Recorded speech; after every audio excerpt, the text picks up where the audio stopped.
another episode of the 3&D podcast. I'm your host, Gabe, and we have here Rashab as well. And we just finished our award ceremony, and now we're going to pick our all-NBA teams. So Rashab and I have both decided to pick all three NBA teams, the all-NBA teams. And strictly we went by pretty much position basketball, guard, forward, and maybe forward center for that last spot. Yeah, let's get right into it. So I think you probably tell me all three of your NBA teams now, then I can tell you mine right after, and then we can discuss and compare. Let's do it that way. I like that setup. So, like Gabe said, these are just our all NBA teams, not defense, not rookie, just all NBA. So, my third team, I'll start with my all NBA third team. I had Trae Young and Chris Paul at the guard spots. I had DeMar and LeBron at my forward spots, and I had Bam Adebayo at I'll call it center, my forward/center spot, my fifth spot on that team. Wow. On my on my second team, I had Steph and Ja as my guards, Yep.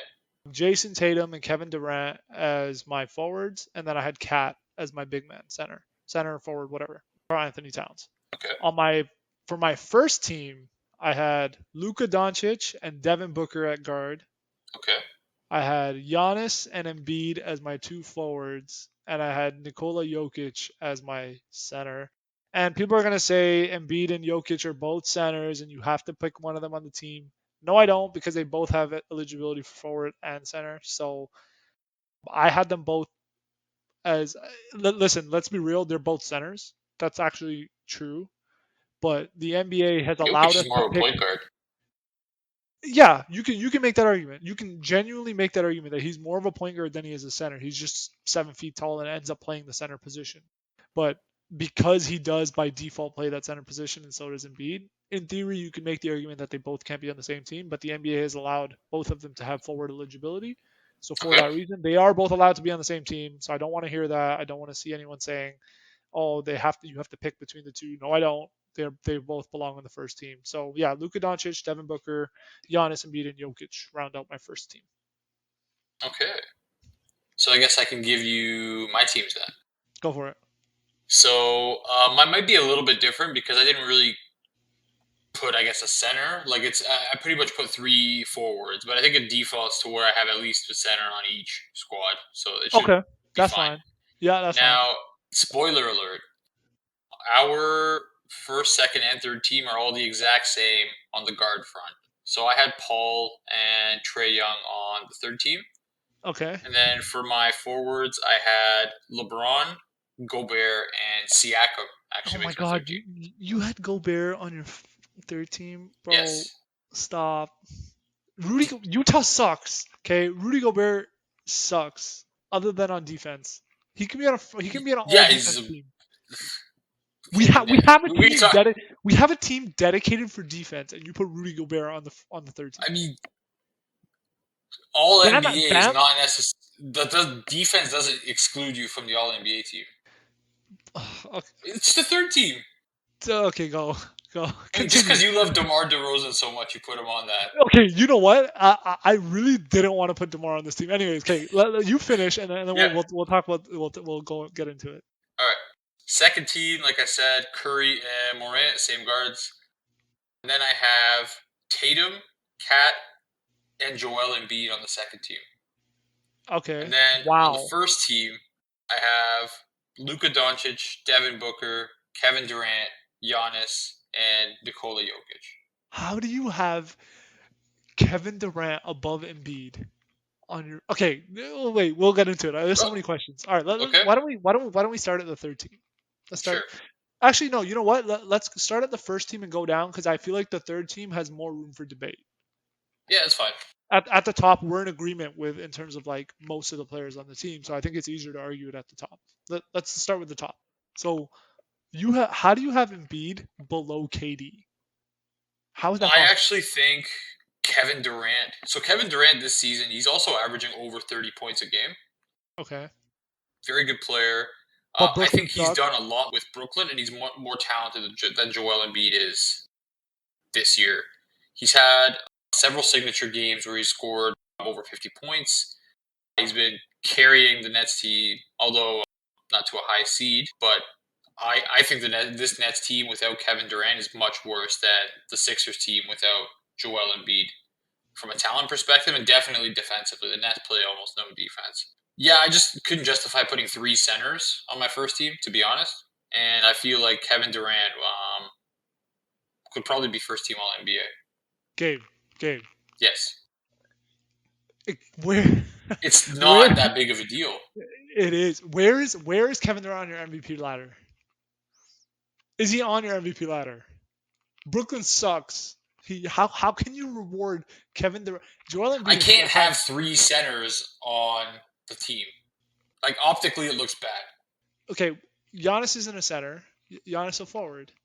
And okay, you know what? Fine. If that's the reason why, if the argument is That's the that main reason. okay, that's fair then. I actually don't have an issue with that. So you're not saying that Kevin Durant is better than Embiid. Kevin Durant's been better than Embiid this year. You're saying No, I think Embiid would have had to have taken Giannis's or Jokic's spot on that team. okay, okay, that's fair. I have absolutely no issue with that.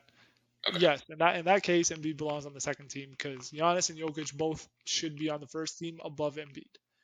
Fine, Yeah. absolutely fair. So I think everybody else on the first and second team, we had the same guys, right? Tell me your second team again. We had the same guards. I had Yeah. Tatum, Durant, and Cat as my Yeah. Yeah. It was my. say. Yeah. So first, second team are the same. They're the same. Okay. All right. So we're fine with that. Now let's get to the third team. All right. We had the same guards, so we have no disagreement on the guards, right? Trey Young and CP3. Chris Correct. Paul, Trey Young. I almost took Trey Young off this list just because Atlanta sucks and they've kind of fallen short of expectations. I And mean, Trey Young's also averaging Trey Young. 28 and 10. Yeah, Trey Young is basically what Damian Lillard is at his prime, if you really think about it. Doing the same sort of thing. Gabe, why? No, he's first of all, no, he's not because Portland was never in 10th place in Damian Lillard's prime. No, I mean like That just didn't recently, happen. these years coming up, like he went to the Eastern Conference Finals last year. Okay, This but we're year, talking we're talking about this year. We're talking about this year. no, Damian Lillard. I'm just saying like that's like the numbers he's putting up. He's just going to be a steady, over 27 points a game now. His game's developing. Much better distributor of the ball as well. I'm just giving him credit where credit's due, and third team All NBA is not that bad. No, no, I agree. I had him on Okay, my third team. I had him on my third team as well. Like I do think he belongs there, but I'm saying I almost took him off because I could have moved. I think Demar has guard and forward eligibility, and he does. Yeah, I just think Atlanta's really struggled this year in terms of team performance. So I almost moved Demar to guard and had CP3 there as well, and to bump Trey Young off. But I left Trey Young and CP3, and then I put Demar in a forward spot. Even though I don't really like Demar, and I don't think Demar. He's had a great year, so I have to so give him credit. But I, like, I didn't put Demar on there only because like the Bulls team really loaded up on paper, and I think they should be more talented than the Hawks team. all right, yep, that's fair. I agree with that. You could And focus all your defensive attention on Trey Young, which most teams do, and he's still just a walking bucket. okay, so who were your non-guard? Like, who were your other three on your third team? I had Demar, LeBron, and Bam. Who did you Gobert, we could touch have? on LeBron as well. Isn't it just funny that LeBron almost doesn't make an All NBA team? And Siakam. Okay, so great. So the Siakam thing. So there's a couple things I want to touch on because I had Siakam originally and I bumped Yeah. him off for Demar. Oh, Um, and there's the reason I put Bam on there because I needed a big man who could play forward and center, and I think Miami being in first place in the East but needed he some hasn't he sort of. hasn't been there. He's played 56 games, Not that which much. okay, Jaws played 55 or 56 games or something like they're like very close. Like he's been around enough that it warrants. And look, some people might give a spot to Jimmy Butler instead of Bam as the representative from Miami. I have no issue with that. I Mm. just couldn't put Butler over DeMar or LeBron given the seasons that those two guys have had, and Miami needed some representation on these teams. So So I so put I agree with that.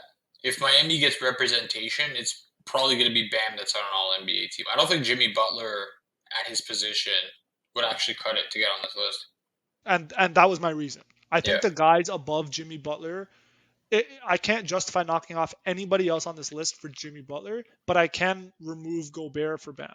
I had Gobert in my like big man center spot, Hmm. and as much as I think that that's laughable and I was arguing it, there is a case to be made for that as a big like a center whatever center caliber forward center spot, but Miami needs some representation. Jimmy Butler can't get it because he's just not good enough to knock any of these guards or forwards off this list.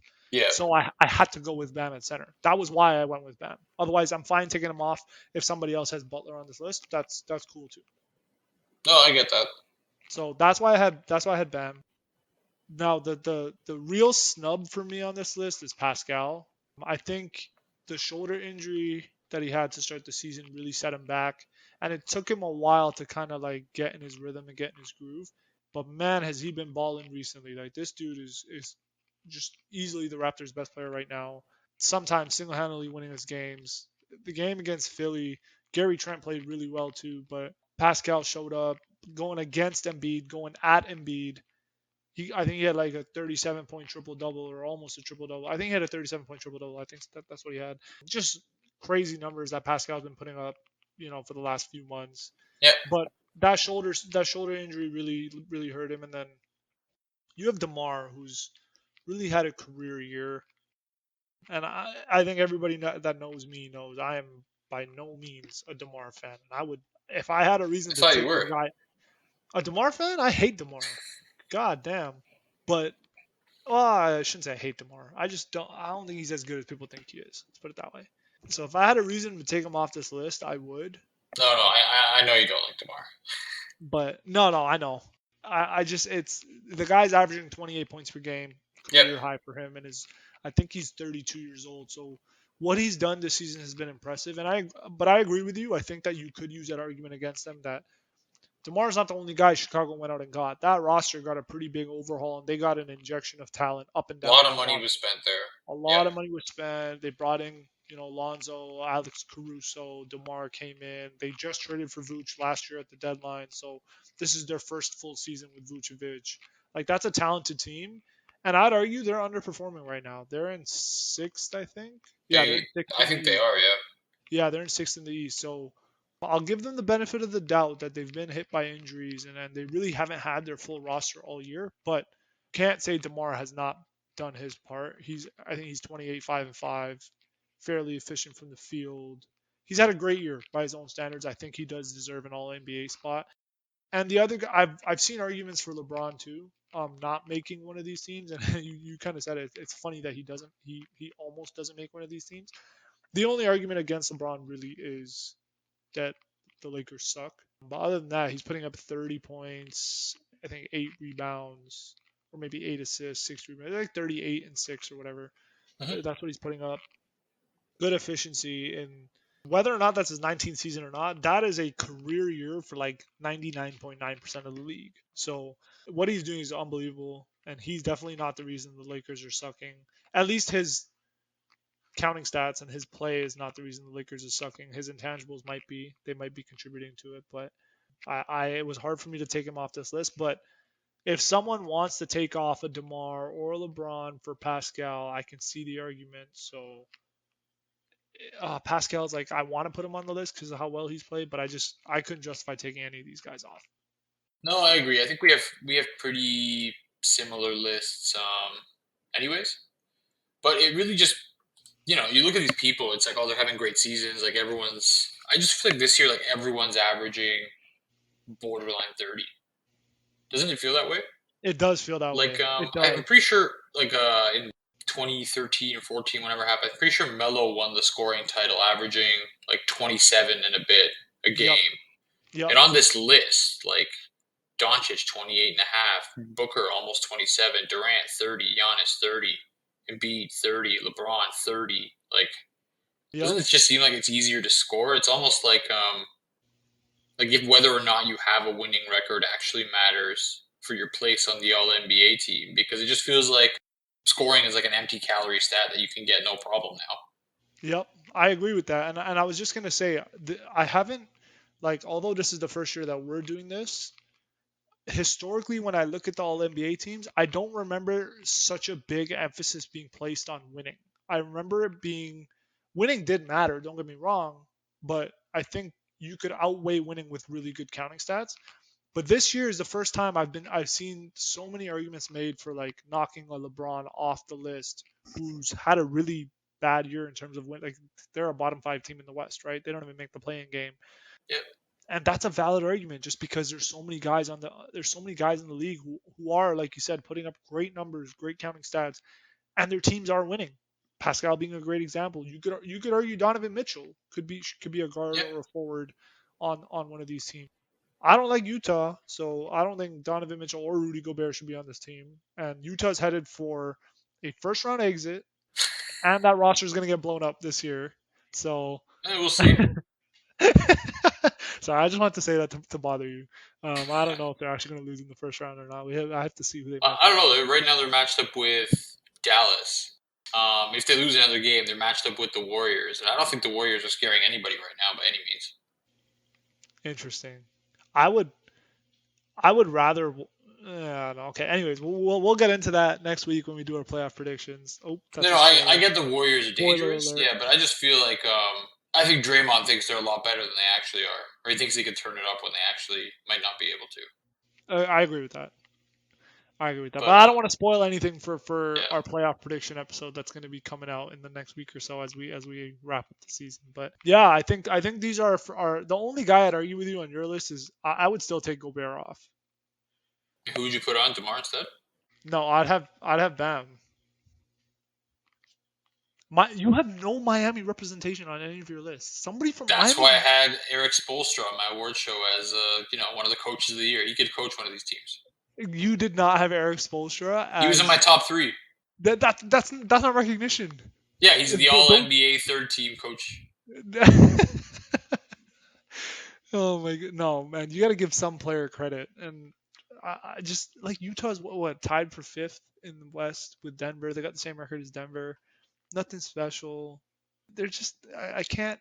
Miami's first in the East, and Bam plays both ends of the court. Like Bam's also defensive player of the year material, and And does Gobert's not. more. No, Gobert is too. So that's what I'm saying. Oh, Also, okay. like Bam is Yeah, defensive player of the year material, and so is Gobert. They're both great defensively. Bam is the more versatile defender. Gobert is the better paint protector and rim protector. So they both have their strengths and weaknesses on defense, but nonetheless, both great defenders. But Bam is a significantly better offensive player. He's kind of been the key for is he? Miami unlocking. Yes, Bam averages How many points 19, per game does he get? 19 points per game on Well, 56% from the field. Gobert's He's 15.5. That's close enough. Yeah, but it's the way Gobert scores. Gobert scores on Efficiently. rebound, putback. No. Stop. They don't run any offensive players for Rudy Gobert. They run no plays for him. Miami, Bam Adebayo is a offensive hub for Miami. He's like the center of their offense. They give the ball to Bam in the high post. They run motion around him, dribble handoffs to Duncan Robinson, Max Strus, pick and roll with Jimmy Butler. Like the key ingredient in all of that, in all of those little sets that I just said, was Bam being involved in all those sets. Gobert is not that involved. Donovan Mitchell doesn't even like passing the ball to Rudy Gobert. He doesn't even like pass. Like nobody on Even Utah more likes. impressive that he's on this list then. No, that symbolizes a weakness and a hole on that team. And as like I just can't justify putting Gobert on any of these teams above I Bam. mean, would you pass the ball to Gobert if you were playing offense? I mean, if he had his guy right under the basket and all he has to do is catch it and dunk it, yeah, I would. Oh, okay. Otherwise, no. Otherwise, no. Yeah, that's Gobert sucks. Like offensively, he sucks. I mean, I wouldn't. Otherwise, I wouldn't. But I just think Bam does more than Gobert, and Miami's first, and Bam is one of the catalysts for Miami being first in the okay. East. Then Bam So can take LeBron off. no, Gobert doesn't belong. You just don't like this guy. It's not about not like LeBron's putting up great numbers. No, yeah, Gobert's much better than. Or wow, I did not say that. LeBron's much better than Gobert. I get that. It's like all NBA third team. Bam's barely played. Like, Okay, actually, so you know what? Gobert's been injured too. I don't think it's to that extent, but like, so I agree with that being the case against Bam, like that he hasn't played a lot. That's fair. But other than that, I think between Bam and Gobert, Gobert's played 65 games. Bam's played 50. What did I say? 56. yeah. So yeah, Rudy's played more, averages more rebounds, definitely shoots much better from the field, has a higher PER. I mean, the rebounds is a big thing. You mentioned his defensive rebound percentage is in a Yeah, last different elite. level compared to everybody in the last podcast. Yeah, he's I think wait, I have it somewhere It was here. I think his 36%, and yeah, Giannis he's was in at the low 30s. yeah, I think Rudy's at 36.3% and Bam is at 26.3%. So, yes, rebounding is a big deal and yes, Rudy Gobert is much better than him. But I just think Bam does so much more on offense that it's hard for me to put Gobert above Bam. This isn't a defensive thing. This is a total picture thing. And Bam is not, even if you want to argue that Gobert is a better defender, fine. The margin is thin between Bam and Gobert being the better defender. The gap between Bam and Rudy Gobert on offense is massive. Yeah, four Bam is a points. no, not just scoring. Scoring isn't the only offense game. Stop. Bam and Rudy is not a question on offense. Everybody takes Bam. Let's be real. So for me, I can't put Gobert on that third team, and I don't think he should be on yours That's either. fine. I think Bam should make it above Gobert. But anyways, okay. So we got all of our All NBA teams done. So you know what? For the most part, we were pretty much in agreement. Couple small things here and there, but for the most part, we agree. And that wraps up this segment and pretty much our season, our regular season for the NBA. We're not really going to have any more segments on the regular season. So it's been a great regular season. Usually the regular seasons in the NBA are kind of boring, but this year we've had a good mix of drama, some good unpredictability, which is a nice change. Like I think what was the stat? This is the first time in NBA history that a top two preseason Vegas prediction team doesn't even make the playoffs, and that's Oh yeah, they're there's that one. And they're yeah they're If Brooklyn doesn't make it to the it's playoffs technically either, it's both teams. it's both teams, yeah. So Yeah. we've had like a good mix of unpredictability, which is a nice change in the NBA since it's fairly predictable. So that wraps up a good season. I don't know if you want to add anything else before we wrap this segment up. No, that's pretty much it. Looking forward to the postseason and yeah, our updated postseason brackets. That'd be That's probably the gonna be next thing on fun. the list. That's the next thing on the list. That's gonna be fun. So everybody stay tuned. We're gonna have our playoff predictions once the seeding is finalized, and hopefully maybe once the playing games are also done, we will get a updated playoff predictions for the start of the playoffs ready and out, so everybody can see our picks.